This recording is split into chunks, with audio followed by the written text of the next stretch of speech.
From two indie French developers comes Roguelords, the first roguelite in which you play as the devil. Really, that was the pitch. Just in time for spooky season, Roguelords gives players control of up to 9 demonic disciples during a story-driven tour to hell drenched in delicious dark fantasy. And knowing Cyanide Studio, Tour to Hell is probably their next title. Now, I already parsed out the difference between roguelites and roguelikes in a prior review. If you're a sucker for semantics, here's the link, nerd. For everyone else, Roguelords features overarching elements familiar to the genre: turn-based combat, procedural generation, and appropriately soul-destroying defeats. However, Roguelords has a trick up its suede sleeves. Yes, because the devil doesn't play by the rules, neither will you, and the game actually invites you to manipulate its user interface in some oh-so-cheeky ways. But is this mechanic a stroke of genuine genius or just another greasy gimmick? Let's put it under the make of the microscope to find out.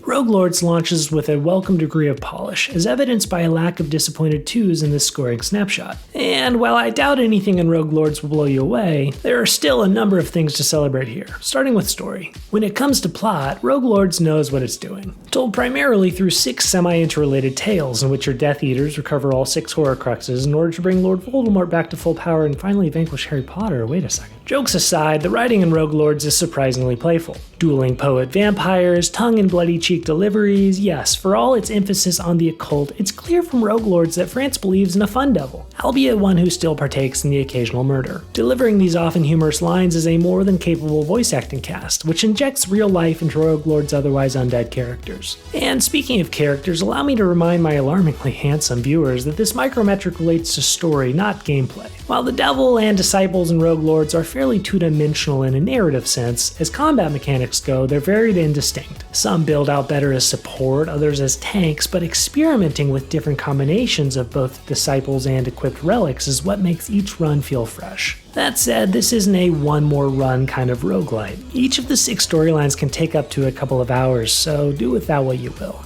Of course, the real reason you're here is Diabolic Essence, Roguelord's gameplay X factor, which allows you to manipulate health bars, statuses, and skill cooldowns, not to mention the map itself. That this built-in cheat code never turns Roguelords into a cheese fest is a testament to thoughtful design and playtesting. You see, Diabolic Essence is both a currency and your run's health bar. If it runs out, thus choosing when to use it is perhaps this game's most compelling mechanic. Moving on, I suppose you could call content Roguelord's silver bullet. The world feels more decorative than it does deep, and there's no real exploration to be had or secrets to uncover. Bosses are primarily hard because they have more health, not more complexity, and due to its story-centric linearity, Roguelords won't offer much in the way of replayability. All this said, I never felt like Roguelords was that far off from its contemporaries in these departments. So we'll throw some 3s on this ish and move on to my favorite Roguelords metric: style.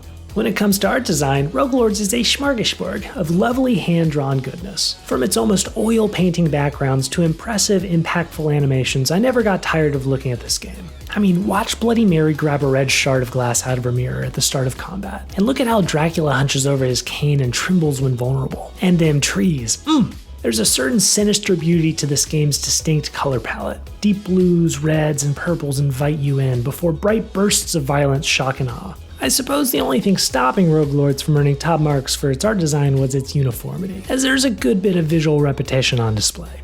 Finally, I couldn't get enough of the game's orchestral score, which is rich in dark romantic themes. Spooky, discordant piano tunes underscore the game's quieter moments, while terrorific string flourishes make turn-based combat more gripping. Man, who else is ready for Halloween? Now, as with all my reviews, there's a good bit of nuance we had to gloss over in order to keep things short and spoiler-free. From the little reactions that disciples give each other after story events to the jiggle physics of Lilith, there's a lot more here. But at the end of the day, this review is what I think counts.